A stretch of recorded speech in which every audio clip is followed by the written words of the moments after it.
नमस्कार, Avon news TV में आपका स्वागत है। मैं हूं आपके साथ मेघा। देखते हैं स्पेशल रिपोर्ट में क्या है आपके लिए खास।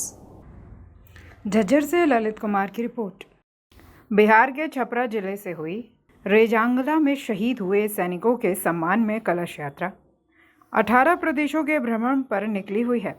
इस कलश यात्रा का उद्देश्य रेजांगला में शहीद हुए उन वीर सैनिकों के लिए है और अहिर रेजिमेंट के जो सैनिक शहीद हुए हैं उनके मान सम्मान के लिए इस कलश यात्रा को निकाला गया है।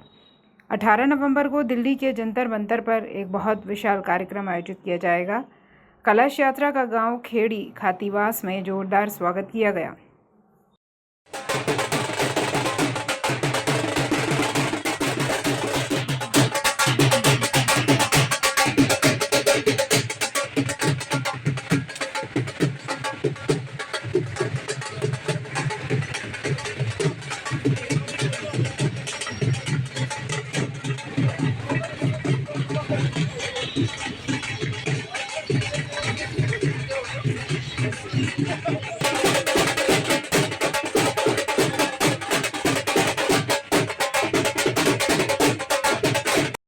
जिसमें गांव के सभी लोगों ने यात्रा में शामिल हुए। लोगों का फूल मालाओं के साथ स्वागत किया गया। इस यात्रा में जिला परिषद के चेयरमैन कप्तान वीर धाना ने भी यात्रा में शामिल हुए। उन्होंने भी देश के शहीद सैनिकों को नमन किया। इस कार्यक्रम के अवसर पर सभी ने अपने विचार व्यक्त किए। देखिए, मैं सबसे पहले तो बधाई देता हूं, खासकर इस मुहिम को जिन्होंने चलाने का काम किया। एक परंपरा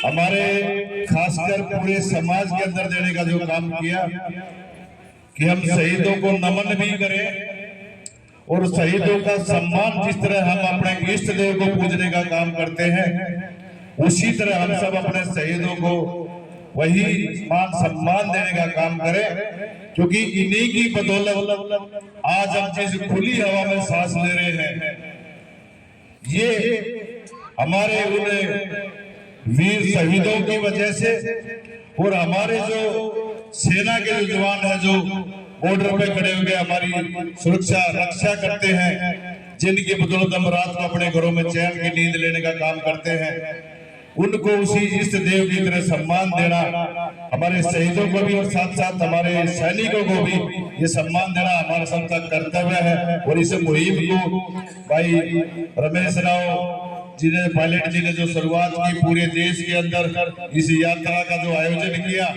तो मैं समझता हूँ इस यात्रा के माध्यम से हमारे उन शहीदों को और हमारे सैनिकों को भी एक सम्मान का जो दृष्टि जो है आम आदमी के अंदर, आम आदमी की भावना बने, उसमें भी आप प्रेरणादायक रहेंगे।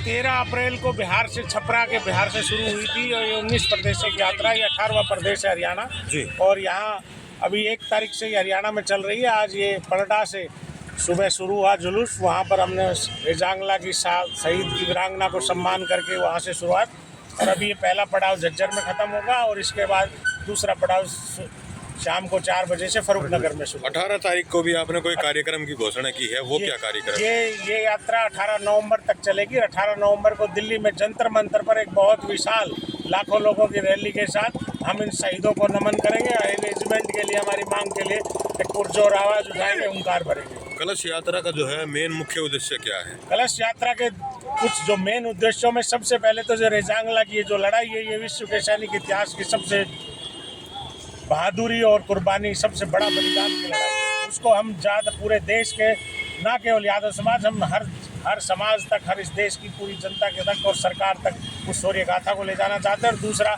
हमारी जो अहिर रेजिमेंट की मांग है उसके लिए भी जागरूक करना है। सरकार जो है शहीदों को लेकर के और फौजियों को लेकर के हमेशा पीछे हटती दिखाई देती है, इस पर क्या कहना चाहेंगे? देखिए, मैं इन पर किसी तरह के राजनीतिक के सवाल का जवाब ना देते, मैं इतना कहूँगा, हमारे जो जितने भी हमारी जो लोगों ने कुर्बानी दी है उनका सभी का सम्मान होना चाहिए। ये कोई आज की कुर्बानी नहीं है, बहुत लंबे समय की कुर्बानियाँ हैं। सरकारों ने पीछे 1962 के जो थे, 124 के 24 बड़े बड़े जर्नलों ने, बड़े बड़े इतिहासकारों ने कहा ये सारे परमवीर थे, सभी परमवीर महावीर चक्र के लायक थे। तो इस तरह का उनके साथ अधूरा शौर्य सम्मान उस जमाने में भी दिया गया और लगातार उपेक्षाएं नहीं है। आपका क्या नाम है, क्या पद है? मैं रमेश राव पायलट, राष्ट्रीय महासचिव और हरियाणा का कार्यकारी प्रदेश अध्यक्ष हूँ, अखिल भारतीय यादव महासभा का। और ये जो यात्रा है इसका मैं प्रदेश संयोजक हूँ। स्पेशल रिपोर्ट में फिलहाल इतना ही। खबरों के लिए आप देखते रहिए वन न्यूज़ टीवी। नमस्कार।